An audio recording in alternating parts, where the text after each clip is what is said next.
ci ki ñu mooy Dame nan Dieng encore. Mohamed Dieng.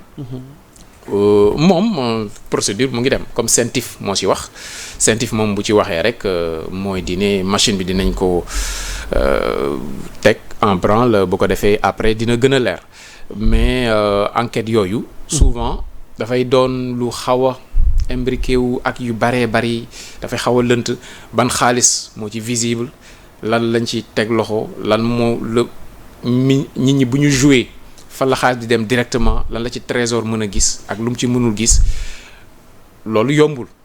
loolu yombul et am na ñu bari nag ñoo xamante ni sucré wu nañ ci beneen bi mooy média yi ak ñeneen ñëpp ñi nga xamante ni nekk nañu autour ñi si sa gaañ mën nga leen si nakkal ci ay convention ñi nga xam duñ sa gaañ comme ni mu xewee léegi mën nga leen ko xañ. ok ñu wéyale waxtaan wi. am lu ñu dab démb ci xibaar ñu bëgg cee am sa njàngat muy 1er juillet gi jàll la Cour suprême statuant en chambre réunie a rejeté le recours en rabat d'arrêt déposé par les avocats d'Ousmane Sonko dans son procès contre Mame Mbaye Niang donc mu mel ni les conseils de l'actuel Premier ministre avaient soulevé 4 griefs tous présentés comme des erreurs de procédure. Il soutenait que la chambre pénale aurait dû saisir le Conseil constitutionnel sur l'article 260 du Code pénal au lieu de déclarer l'exception irrecevable. Ils ont également contesté le fait que la Cour ait prononcé la cassation sans renvoi alors que selon eux la loi impose un renvoi lorsqu'une violation de la loi par les juges du fond est constatée. Leur troisième griffe portait sur l'absence de contrôle de la Cour concernant la dénaturation d'un terme dans l'assignation. Menteur, baat boobu. Enfin, ils ont estimé que la Cour avait ajouté à la loi en ordonnant l'exécution de l'arrêt par le procureur général, une disposition qui ne figure pas dans les textes. Mu mel ni selon sunuy naataango Les Échos démb ca mardi 2 septembre qui s'est appuyé sur l'arrêt des précédents de chambre de la Cour suprême, le mémoire sur l'inconstitutionnalité a été jugé irrecevable car déposé hors délai.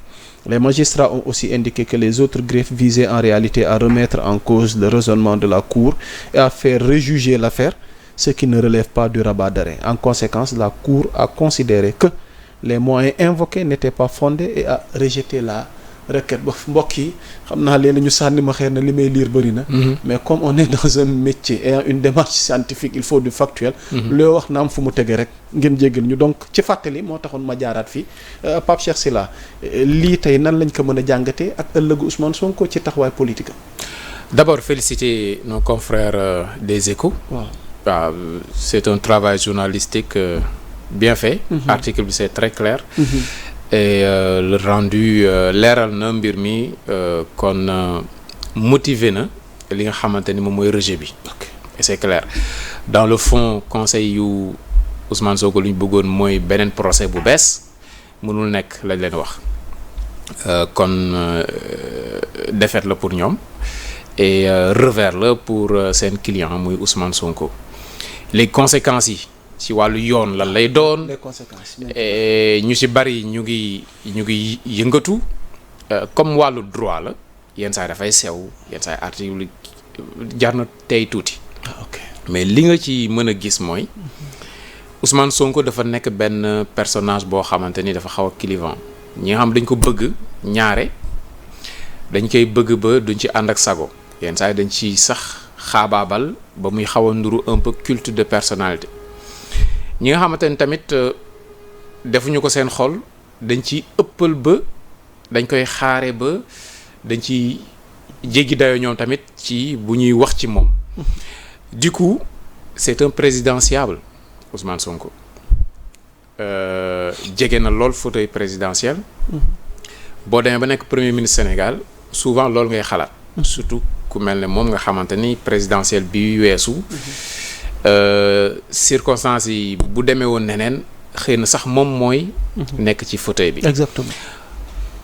kon lu xew nii bu amee éligibilité am ak non éligibilité am ñi dañ ciy xalaat. lii da koy écarter du jeu. da nga ciy gis nag ay précipitation nañ ci dal tuuti. beneen bi mooy da nga ciy gis ne suñu justice mu ngi dem.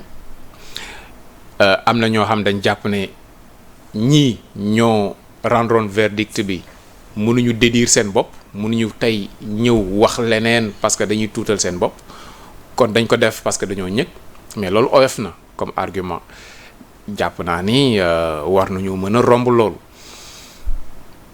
li ci ëpp solo moom mooy motiver nañ ko rejet bi am na défaite la pour le camp de Sonko conséquences yi si wàllu yoon ak si wàllu politique mënul ñàkk mais dañ ciy gis précipitation bu baree bari te loolu tout ce qui concerne la personne de Sonko daf ciy am yenn saay sago pour mu am ci muy ci ay partisans muy ci ay détracteurs am dafay xaw a manqué tuuti sago mais nañ bàyyi ñu xool fan la wànnent di mujjee ki gëtam et ce qui est sûr mooy dina am ay conséquences yu diis ci wàllu politique ak ci wàllu yoon ci wàllu ay àqamam ak yelleefam ci wàllu politique ak wàllu droit pour Sénégal bii ñu nekk.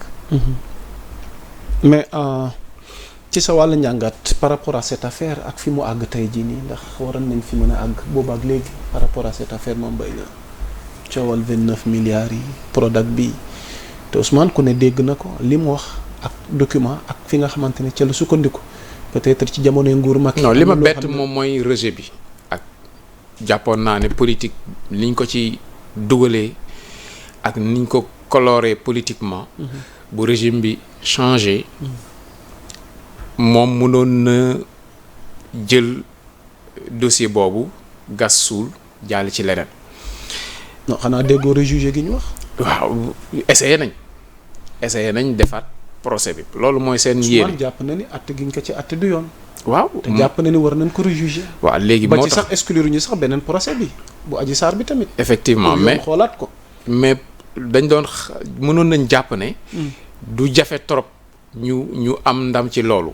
ay conseillers am ak moom ci boppam mais gis nañ ne c'est pas le cas.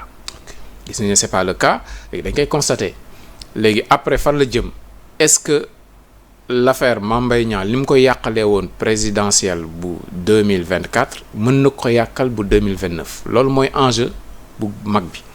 à ton niveau yow loo ci xalaat. non du question xalaat. question droit la question ay am na ñoo xamante ni théoriquement déjà ñoom def nañ seen i conclusion que lii écarté na Ousmane Sonko mënul nekk candidat am na ñoo xamante ni jàpp nañ ne non c'est exagéré débat droit la boo xamante ni yàgg na Afrique et nekk na loo xamante ni vidé guñ ko mais coow lay indi loo xamante ni mën na indi ay réeroo au niveau de l'exécutif mën na fa indi ay réeroo yu metti parce que am na ñoo xamante ni fi mu nekk ni dañ taxaw pour jël Ousmane Sonko comme seen candidat boo leen ko xañee moo xam da nga jaar ci yoon moo xam jaaroo ci lii wala ci laa ñooñu da nga leen di am en face de toi ak koo mënti doon donc nekk na loo xam dina alimenter waat débat bi si wàllu droit ak si wàllu politique ci Sénégal dossier Mame Mbaye Niang bi vidéogul jeexagul parce que ñoom nekk na lu leen metti revers la bu metti boo xam mu ngi seen put gi ba léegi ñu ngi xool naka lañ ci ñëwaatee mais naka ngay fexee ba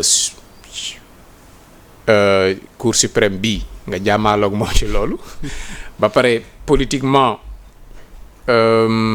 nga ñëw taxawaat ne da ngay parce que candidat lay doon par force moom mënul nekk il faut que yoonu réew mi ak charte réew mi may la pour nga nekk candidat dossier la boo xamante ni daal dafay door a tàmbali jeexagul. waaw jeexagul. pour jeexal. ndax xalaat nga Ousmane Sonko 2029 ci réewum Sénégal gi bañ a nekk candidat ndax loolu war na mën a nekk. xam nga Ousmane Sonko 2019 mu jël 3e 2024 nekkul candidat xam nga mënoon nga jàpp ne mënul nekk man jàpp mu ne woon ne du mën a nekk lu mën a nekk la mu bañ a nekk candidat donc tout est possible politique lépp mën a nekk. tey rabat d'arrêt bi bu ñëwee poser débat bi mooy di ne day nekk candidat wala du nekk candidat ce qui est sûr mooy du doon loo xamante ne lu yomb la comme jël sa bouteille bii rek ubbi naan ndox waaw day doon loo xamante ne xeex lay doon ci wàllu yoon et politiquement parlant te fi ñu jëm nii boo moytuwul sax ci seen biir mën nañ xaajaloo. mu doon ci exécutif bi ci boppam mu doon le candidat Sonko ak le président sortant est-ce que ñoom ñaar dinañ ànd dinañ doon benn candidat.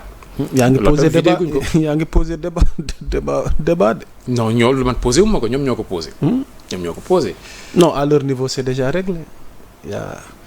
On parle de duo, il y a plus de dualité. waaw mais kan mooy doon le candidat. Sonko Diomaye mooy Sonko. waaw mais benn candidat la ñuy am pour la présidentielle à venir kan lay doon si ñoom. delloowaat naa laaj bi. waaw mais moo tax ma ne la affaire bi day door a tàmbali doo def ay météo yu ni mel déjà am na benn branche bu dégagé wu bu leer ci majorité bi. ne ñoom Sonko lañ bëgg comme président ci nu mu gën a gaawee nag bu yéexee ba yéex 2029 ñoom ci loolu la ñuy liggéey nëbbuñu ko làquñu ko Ousmane Sonko mooy seen candidat bu dee le président bi nekk en exercice muy Diomaye Faye moom c'est très difficile pour moom mu afficher wu comme candidat à sa succession c'est trop tôt pour moom. Et puis day maladroit donc il est mal à l'aise du coup da ngay gis ne moom ak ñi mu àndal dëgg ils cachent leur jeu wala bokk dañuy dëgg bal bi duñ ci dem duñu affiché wu mënuñu affiché wu avant 2028 c'est pas possible léegi maintenant lan la affaire yi di joxe ci wàllu yoon ak ci wàllu politique ki nga xamante ni mooy Ousmane Sonko ci boppam lan mooy doon taxawaayam. parce que sortie bi mu mujjee def wax carrément ne am na ñoo xamante ni dañu ci seen xol dañu waat ne Ousmane Sonko du fi doonee président loolu bu ko waxee am na ñu muy waxal te wane na ne moom bëgg na doon président te il a tout pour devenir président léegi moom positionnement am lan lay doon politiquement lan lay def comme sortie appareil bi mu yore muy Pastef nag da koy utiliser lan mooy doon réaction wu président bi nekk en exercice est-ce que day def comme Abdou Diouf est-ce que day def comme Senghor est-ce que day def comme Abdoulaye Wade bëgg a toogaat pour beneen mandat voilà ñoom ànd nañ ba jot ci nguur gi. naka lañ koy gérer naka la ñuy fexee ba des ci nguur gi. waaw. xam naa daal boobaak léegi daal ci 60 ans nos jours amaguñu président benn mandat waaye lépp a ngi suñu kanam. waaw lépp a ngi suñu kanam. ci moom la ñuy des élément de jëwriñ ñi muy Ousmane Sonko le premier ministre nga xamante ni présidé na démb mardi 2 septembre benn journée de partage bi nga xamante ni ñu ngi ko intitulé Dakar métropole internationale 2050 mu mel ni nag ca jotaay woo mu daal di dénoncer avec fermeté l'urbanisation entre guillemets sauvage de Dakar, estimant que la capitale sénégalaise doit être digne d'une capitale. balaa ngay jàngat ci lii ville de Dakar fan yi xew-xew rëy amoon na ci bi ñuy tàbb ki nga xamante ni tey moo remplacé Barthélémy Diaz. mbir yi delluwaat ci loxo ki nga xamante ni tey ñoom la yàlla dénk nguur gi ndax ku na xam ne 2009 ak léegi Dakar gëjoon naa nekk ci loxo. ab politique boo xamante ni tey moom dafay nekk en phase ak pouvoir bi nga xamante ni moom moo fi nekk. déjà ce décryptage boobu revers gi Barthélémy am tey Abass Fall mi toog à la tête de la ville de Dakar ndax loolee doon prolongement xëy na bëgg-bëgg Ousmane Sonko xëy na tey bu Barth continuer woon ak lii mu bëgg ci Dakar mën na jafe waaye tey Abass Fall ci njabootam moom moo wuutu Barthélémy mu mel ni Dakar nag ñu nar ko jàngataat mu war a amaat beneen xar kanam ndax moom jàpp ne li mu gis xëy na rafetul noo jàngatee tey ji ni ville de Dakar ak yile enjeu Abass Fall Barthélémy dem tey ñu war a séentu maanaam Dakar métropole internationale 2050. waaw lu am solo la projet bu am solo la et ils ont posé les vraies questions yi nga xamante ni moom la ñu waroon soulever moom la ci soulever léegi réponses yi la ñuy xaar ñëpp gis nañ Dakar nu mu demee nu mu màggee baaxul et boo génnee Dakar gi fi tubaab yi bàyyi woon boobu soriwul woon mu ngi yam